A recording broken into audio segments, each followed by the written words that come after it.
شكرا يا ربي شكرا هديت قلبي شكرا. الحمد لله رب العالمين والعاقبة للمتقين والصلاة والسلام على أشرف الأنبياء والمرسلين ومن تبعهم بإحسان إلى يوم الدين. قال الله تبارك وتعالى في القرآن المجيد والفرقان الحميد: فأعوذ بالله من الشيطان الرجيم بسم الله الرحمن الرحيم. يا أيها الناس اتقوا ربكم الذي خلقكم من نفس واحدة وخلق منها زوجها وبث منهما رجالا كثيرا ونساء واتقوا الله الذي تساءلون به والأرحام إن الله كان عليكم رقيبا. وقال الله تبارك وتعالى: يا أيها الذين آمنوا اتقوا الله حق تقاته ولا تموتن إلا وأنتم مسلمون. وقال الله تبارك وتعالى: يا أيها الذين آمنوا اتقوا الله وقولوا قولا سديدا يصلح لكم أعمالكم ويغفر لكم ذنوبكم ومن يطع الله ورسوله فقد فاز فوزا عظيما. صدق اللہ العظیم. محترم حضرات، اس وقت ہم اور آپ جس مجلس میں بیٹھے ہیں یہ انتہائی بابرکت مجلس ہے، اس میں کوئی شک نہیں ہے، اس لیے کہ یہ مجلس ایسی مجلس ہے جس میں اللہ رب العالمین کا نام لیا جاتا ہے، اس کے نبی کریم صلی اللہ علیہ وسلم کا تذکرہ ہوتا ہے، اور سب سے بڑی بات ہے کہ اللہ کے نبی صلی اللہ علیہ وسلم کی ایک سنت ادا کی جا رہی ہے. پیارے بھائیوں، قرآن مجید کی جو آیتیں میں نے آپ حضرات کے سامنے پڑھی ہیں، ان آیتوں کا تعلق خطبہ نکاح سے ہے. یہ وہ آیتیں ہیں جو عموماً خطبہ نکاح میں پڑھی جاتی ہیں. اللہ کے نبی صلی اللہ علیہ وسلم نے بھی ان آیتوں کو پڑھا ہے. ان آیتوں کو پڑھنے کا مقصد اور مدعا اور غرض یہ ہے کہ چاہے خوشی کا موقع ہو یا غم کا موقع ہو، ہر حال میں ہر بندے مومن اللہ رب العالمین کو یاد رکھے. چنانچہ اللہ کے نبی صلی اللہ علیہ وسلم نے ہر موقع پر اللہ کی آیات کے ذریعے سے لوگوں کو ڈرایا ہے، کبھی ان کو بشارتیں دی ہیں اور کبھی ان کو اللہ کے خوف سے ان کو ڈرایا بھی ہے. پیارے بھائیوں، خوشی کے موقع پر اللہ کے نبی صلی اللہ علیہ وسلم نے جن آیتوں کو عموماً لوگوں کے سامنے پیش کیا، ان آیتوں میں بار بار ایک چیز کی بار بار تلقین کی جاتی ہے، اور وہ آیتیں ہیں اللہ کا ڈر. یا ایھا الناس اتقوا، لوگو اللہ سے ڈرو. اللہ سے ڈرنا، اللہ کا خوف کھانا، یہ ایک بندے مومن کا سب سے بڑا اساس ہے، اس کا سرمایہ ہے. ایک مسلمان کبھی بھی اللہ کے ڈر سے مستثنیٰ نہیں ہو سکتا ہے. اگر وہ اپنے آپ کو مسلمان کہتا ہے، اپنے آپ کو مومن کہتا ہے، تو لازماً اسے اپنے آپ کو اللہ سے ڈرانا ہوگا، اسے ان تمام امور سے اپنے آپ کو بچانا ہوگا جو اللہ اور اس کے رسول کی نافرمانی پر مبنی ہو. لیکن آپ دیکھیں گے کہ مسلمانوں کا معاملہ اس کے بالکل برعکس ہوتا جا رہا ہے. اللہ اور اس کے رسول نے ہر موقع پر لوگوں سے کہا کہ لوگوں اللہ سے ڈرو. مقصد کیا ہے؟ اس لیے کہ یہ دنیا جو ہے یہ پوری کل کائنات نہیں ہے، یہ چند روزہ زندگی ہے. یہ زندگی ایک دن ختم ہو جانے والی ہے. تمہیں اپنے رب کے سامنے جانا ہے. تم ڈرو اس بات سے کہ تم کیا کر رہے ہو. کہیں ایسا نہ ہو کہ خوشی میں آ کر کے، جذبات میں آ کر تم اللہ اور اس کے رسول کی اطاعت و فرما برداری سے نکل جاؤ. چنانچہ آپ دیکھیے کہ جب آدمی خوشی کا موقع ہوتا ہے تو ایسے مواقع پر وہ تمام امور انجام دیتا ہے جس سے شریعت اس کو منع کرتی ہے. مثال کے طور پر آپ دیکھ لیجئے کہ شریعت اس کو منع کرتی ہے کہ تم کوئی ایسے امور انجام نہ دو جو شریعت کے خلاف ہو، لیکن اس کے باوجود آپ دیکھیے کہ لوگ خواہشات کے نام پر، ارمانوں کے نام پر بہت سارے امور انجام دیتے، جیسے کہ ڈی جے بجانا ہے، اور بھی بہت سارے امور ہیں جس میں سے خاص طور پر گھروں کے رسوم و رواج ہیں جس کو ہم نہیں جانتے لیکن آپ لوگ اچھی طرح سے جانتے ہیں، جو گھروں میں انجام دیے جاتے ہیں، خواتین کے ذریعے انجام دیے جاتے ہیں، باہر مردوں کے ذریعے سے بہت سارے امور انجام دیے جاتے ہیں. لیکن پیارے بھائیوں، اللہ اور اس کے رسول نے اس چیز کو بڑی سادگی کے ساتھ انجام دیا ہے. اس بات کا اعلان کیا ہے کہ نکاح کا اعلان کرو، اعلنوا النکاح، نکاح کا اعلان کرو. اللہ کے نبی صلی اللہ علیہ وسلم کی حدیث ہے. لیکن نکاح کا اعلان جب تک ہم ڈی جے نہیں بجائیں گے یا جب تک ہم ناچیں گے نہیں، ہلڑ نہیں مچائیں گے، تب تک یہ مقصد پورا نہیں ہوگا. ایسا نہیں ہے، بلکہ یہ بھی نکاح کے اعلان کا ایک مقصد ہے. مسجد میں آپ نے کر لیے، تمام لوگوں کو، رشتہ داروں کو آپ نے بلا لیے، نکاح کا اعلان ہو گیا. ہم جو کارڈ وغیرہ تقسیم کر دیتے ہیں، لوگوں کو فون وغیرہ کے ذریعے سے بتا دیتے ہیں، یہ بھی نکاح کا اعلان ہو گیا ہے. تو کہنے کا مطلب یہ ہے کہ ہم ایسے امور انجام نہ دیں جو اللہ اور اس کے رسول کی اطاعت و فرمانبرداری سے جو ہمیں نکال دے. یاد رکھیں، ہم اور آپ مسلمان ہیں، ہم نے اللہ اور اس کے رسول کے غلامی کا قلادہ اپنے گلے میں ڈالا ہے. اگر خدا نہ خواستہ ہم نے کوئی ایسا کام ہم نے کر دیا جو اللہ اور اس کے رسول کی نافرمانی پر مبنی ہے، تو یقین مانیے کہ قرآن کی روح سے ایسا شخص کفر کی طرف چلا جاتا ہے. اگر ہم نے اللہ اور اس کے رسول کی نافرمانی کی اور مسلسل اس پر ہم اٹل رہیں تو یقین مانیے پھر ہم کو ایسی چیز جہنم سے قریب تر کر دیتی ہے۔ اس لیے کہ یہ چیزیں ارمانوں کے نام پر، خواہشات کے نام پر آج جس طرح سے لوگ اپنے پیسے اڑا رہے ہیں، جس طرح سے لوگ اپنے پیسے خرچ کر رہے ہیں، حالانکہ آپ دیکھیے کہ انہی پیسوں کو ہم اگر چاہیں تو دیگر مواقع پر خرچ کر سکتے ہیں۔ ہمیں خرچ کرنے کا اگر اتنا ہی شوق ہے، اگر بہت زیادہ ہمارے پاس اتنا پیسہ آ گیا ہے کہ وہ سنبھالا نہیں جا رہا ہے، بالکل اچھل کے نکل رہا ہے، تو ان پیسوں کو آپ کسی ایسی جگہ پر دو کہ آج سردی کا موسم ہے، اس سردی کے موسم میں آپ نکل جاؤ، آپ جا کر دیکھ لو سردی کے موسم میں کتنے ایسے ہوں گے جو بغیر کمبل کے پڑے ہوں گے، کتنے گھروں میں ایسے ہوں گے جن کے پاس اوڑھنے کے لیے، بچھانے کے لیے بستر نہیں ہوگا۔ ہم اپنے گھروں میں بڑے آرام سے مزے کی چین سوتے ہیں، لیکن آپ جا کر کے دیکھو باہر کیا حالت ہے، سردی پڑتے ہی اپنے گھروں میں گھس جاتے ہیں، لیکن آپ دیکھو کہ کتنے لوگ ایسے ہیں جو بغیر لباس کے، بغیر کمبل کے پڑے ہوئے ہیں۔ یہ خدمت خلق جو ہے، ہم اپنے ان پیسوں کے ذریعے خدمت خلق کا کام کیوں نہیں انجام دیتے؟ یہ جو امور ہم انجام دیتے ہیں، شادی کے نام پر، منگنی کے نام پر، رسم و رواج کے نام پر جو پیسے ہم خرچ کرتے ہیں، یقین مانیے ان پیسوں کا ہمیں قیامت کے دن اس سے کوئی اجر و ثواب ملنے والا نہیں ہے، سوائے اس کے کہ اس پر صرف مار پڑے گی۔ لیکن اگر یہی پیسہ جس کو ہم سنبھال نہیں پا رہے ہیں، یا قرضے لے رہے ہیں، یا ادھر ادھر ارمانوں کے نام پر لوگ کیا کہیں گے، لوگوں کی خوشی کے لیے، لوگ ناراض نہ ہوں، لوگوں کا دل خوش کروں، اور ان تمام چیزوں کے نام پر جو ہم اپنے پیسہ خرچ کر رہے ہیں، اگر یہی پیسے ہم کسی دوسری جگہ خرچ کر دیں تو یقین مانیے قیامت کے دن وہی ہمارے لیے باعث اجر و ثواب بھی ہوں گے، ہمارے درجات کو بلند کرنے والے ہوں گے۔ تو پیارے بھائیوں، اللہ سے ڈرنے کی بات کی گئی ہے کہ لوگوں اللہ سے ڈرو، چاہے خوشی کا موقع ہو یا غم کا موقع ہو، ہر حال میں اللہ سے ڈرو، کہیں ایسا نہ ہو۔ اللہ رب العالمین نے تمہارے لیے جو حد مقرر کیا ہے، مسلمانوں کے لیے ایک جو باؤنڈری اللہ رب العالمین نے بنا دیا ہے، کہیں ایسا نہ ہو کہ اس باؤنڈری کو تم کراس کر جاؤ۔ اگر اس باؤنڈری کو کراس کیے، اگر اس سے آگے بڑھے، اللہ رب العالمین نے ارشاد فرمایا کہ ایسے لوگ جو اللہ کے حدود کو پامال کر دیتے ہیں، اس کے آگے بڑھ جاتے ہیں، باؤنڈری کو کراس کر دیتے ہیں، تو ایسے لوگ ظالم ہیں، ایسے لوگوں کو ظالم کہا گیا ہے قرآن مجید میں۔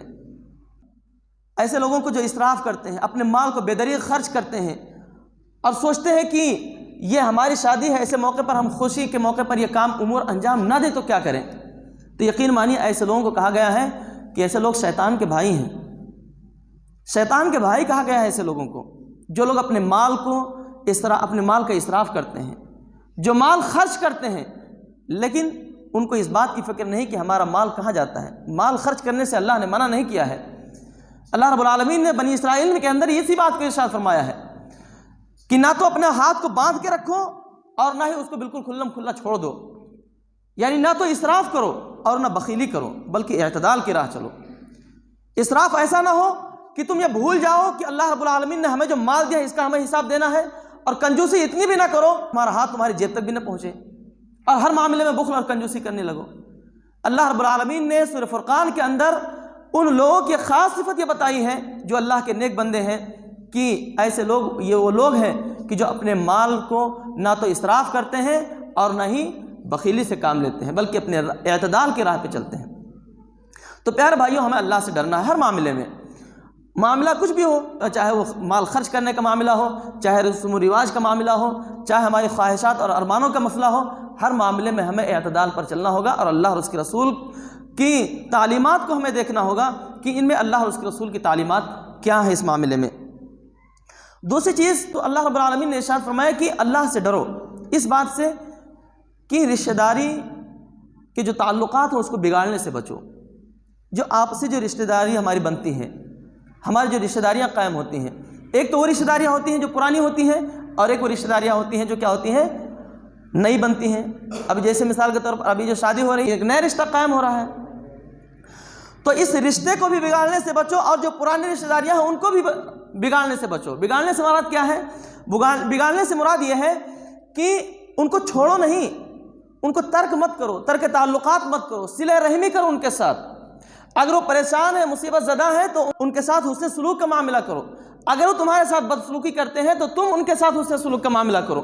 یقین مانو اس بات پر اللہ کے نبی صلی اللہ علیہ وسلم کی ایک اتنی زبردست حدیث ہے اور اتنی پیاری حدیث ہے کہ اس کے باوجود بھی اگر کوئی شخص صلہ رحمی نہیں کرتا ہے اور اپنے رشتہ داریوں کو بگاڑتا ہے تو میرے خیال سے ایسے شخص سے بدبخت اور کوئی نہیں ہو سکتا ہے۔ اللہ کے نبی صلی اللہ علیہ وسلم کی حدیث میں ہے، اللہ کے نبی صلی اللہ علیہ وسلم کے پاس ایک صحابی آتے ہیں اور کہتے ہیں کہ اللہ کے نبی صلی اللہ علیہ وسلم میرے جو رشتہ دار ہیں میں ان کے ساتھ انتہائی سلوک کرتا ہوں، یعنی اچھا سلوک کرتا ہوں، حسن سلوک سے کام لیتا ہوں، ان کے ساتھ میرا رویہ بڑا اچھا ہے، لیکن ان کا معاملہ میرے ساتھ بالکل الٹ ہے، میرے ساتھ ان کا معاملہ بالکل الٹ ہے، یعنی میرے ساتھ وہ اچھا سلوک نہیں کرتے، میرے ساتھ برا سلوک کرتے ہیں، ہر معاملے میں وہ میرے خلاف کام کرتے ہیں۔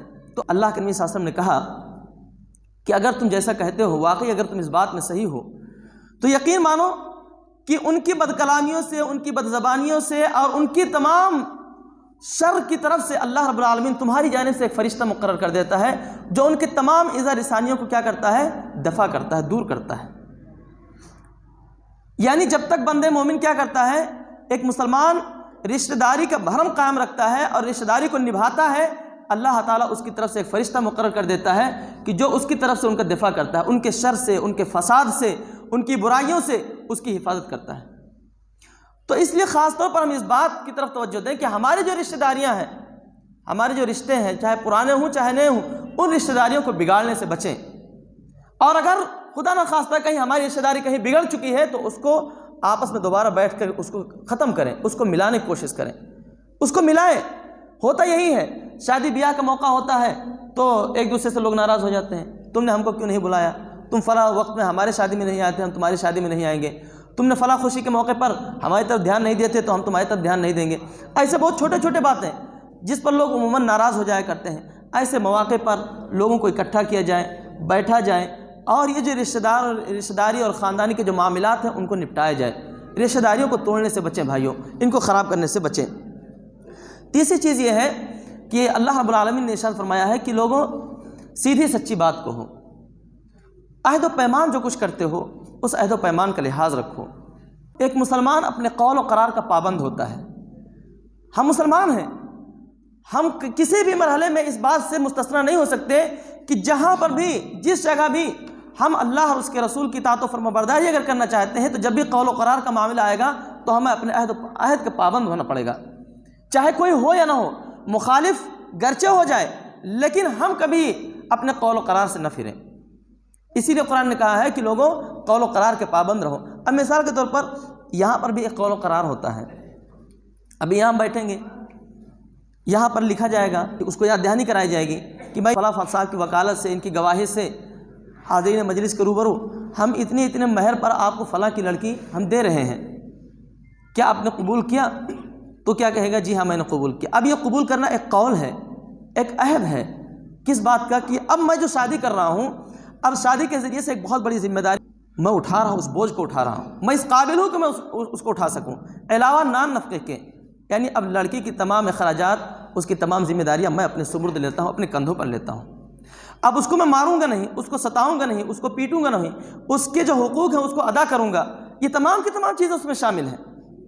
اب یہ نہیں کہ یہاں سے لڑکی کو لے جا رہے ہیں، سال 2 سال بڑے اچھے سے رہے، بڑے پیار محبت سے رہے، ایک ناز و نخرے اس کے اٹھاتے رہے، لیکن پتہ چلا کہ سال 1.5 سال کے بعد، 2 سال کے بعد تھوڑی سی اس کو ایک آدھ بچے ہو گئے، تھوڑی سی کام کاج میں تھوڑی سی گڑبڑی سڑبڑی آ گئی، تو اب پتہ چلا کہ صاحب جی جو کبھی آنکھوں کا تارا تھی اب پیر کی جوتی بن گئی۔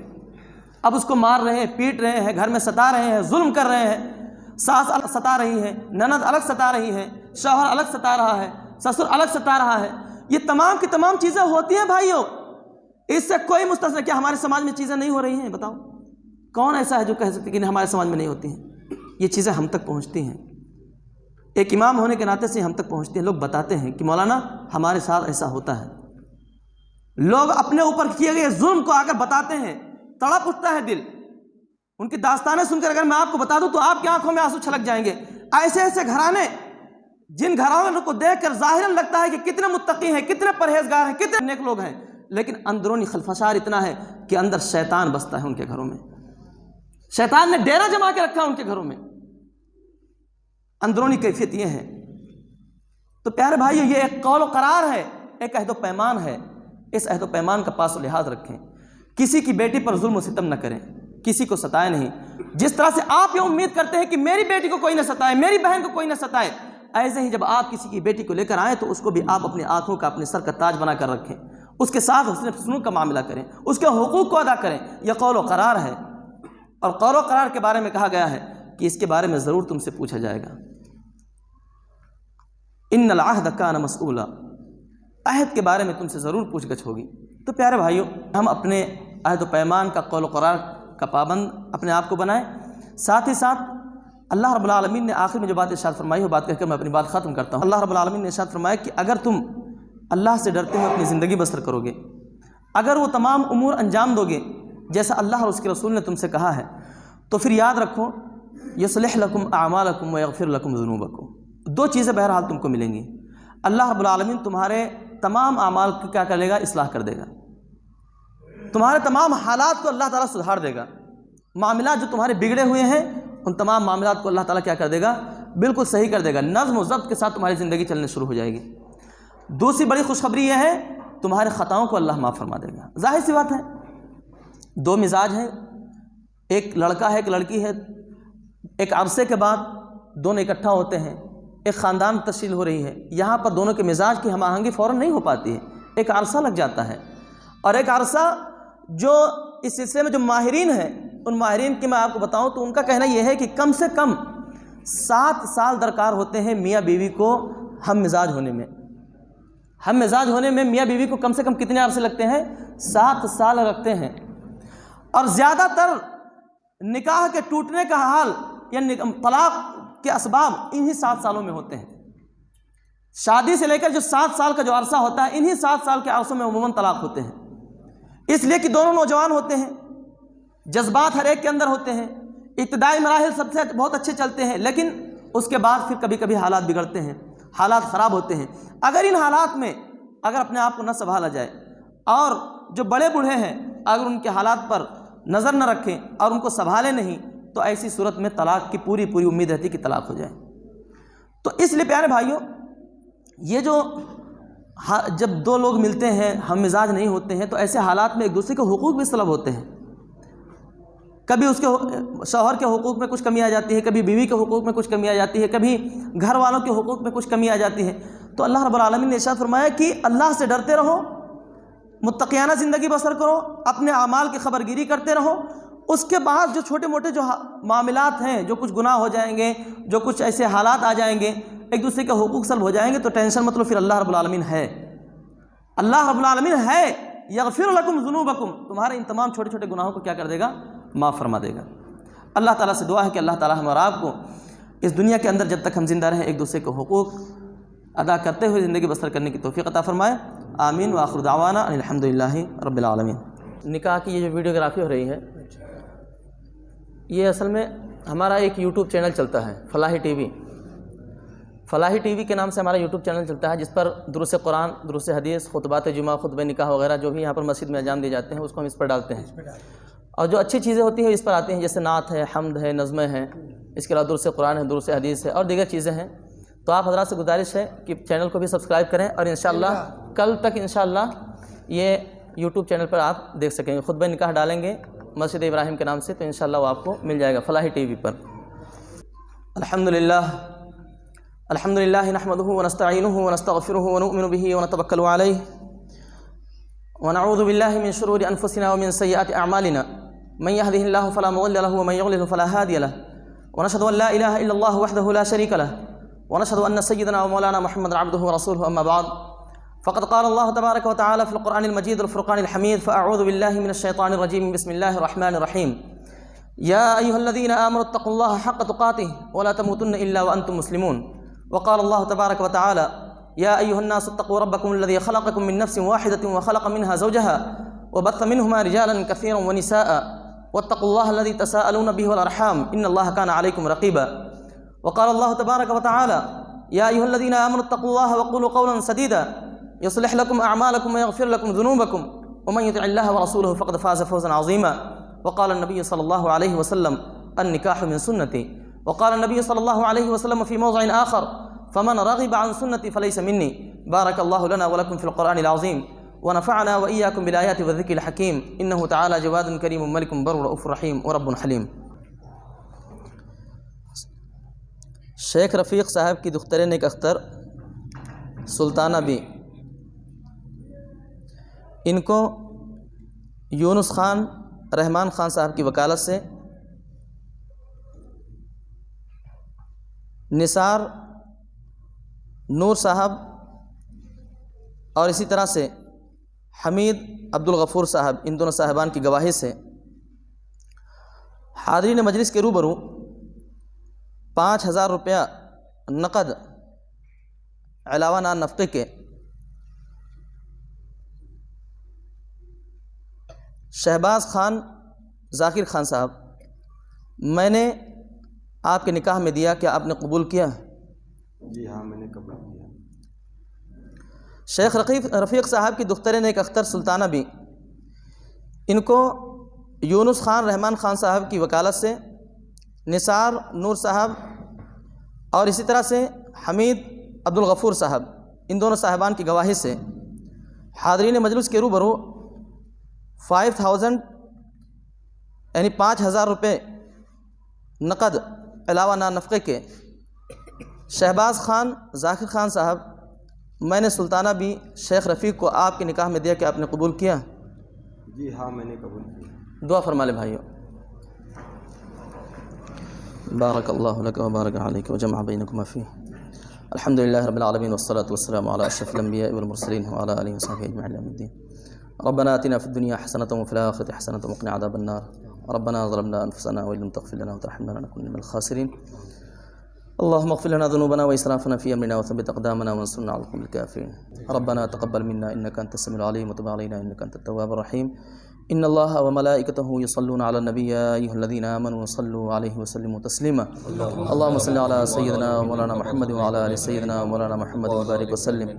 سبحان ربك رب العزة عما يصفون وسلام على المرسلين والحمد لله رب العالمين۔ السلام عليكم۔ شكرا يا ربي شكرا، هديت قلبي شكرا